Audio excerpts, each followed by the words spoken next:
Now, what we're not gonna do is rob Lil Homie of the credit he so clearly deserves and wants for being a part of this little stunt.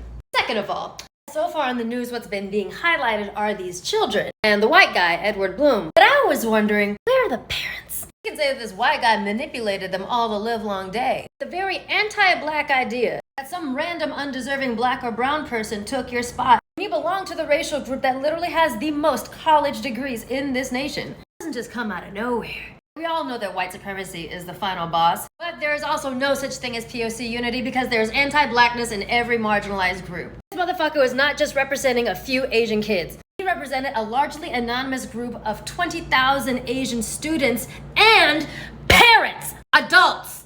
The decision to have the children highlighted in the news is probably very strategic. Make no mistake, there are a bunch of adults with formed prefrontal cortexes that decided to join forces with this white nationalist guy to attack the welfare of black and brown students, even though this will negatively affect all racial groups. The guy has been trying to get rid of affirmative action for years now, citing black and brown students as the villain in all this, and a group of 20,000 Asian Americans, including adults, chose to affiliate with this white nationalist, okay? With the same sentiment that black and brown students are the bad guys. Let's not be coy about what happened here and infantilize the adults that were involved.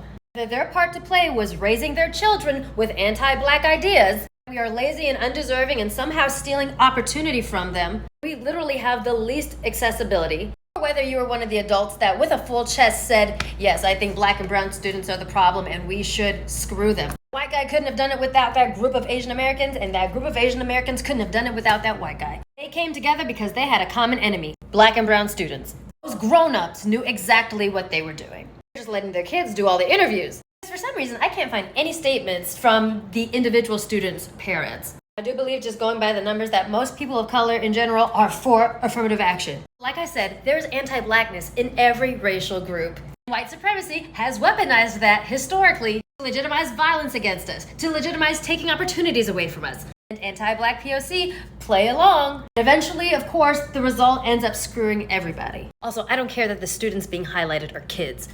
Black children are regularly villainized and killed for doing much simpler things. So those kids can take accountability for the part they played as well. Very dismissive to just want to focus and fixate on the white guy, not address the issue of anti-blackness in other racial groups that leads to bullshit like this. An ugly truth that needs reckoning, whether y'all like it or not.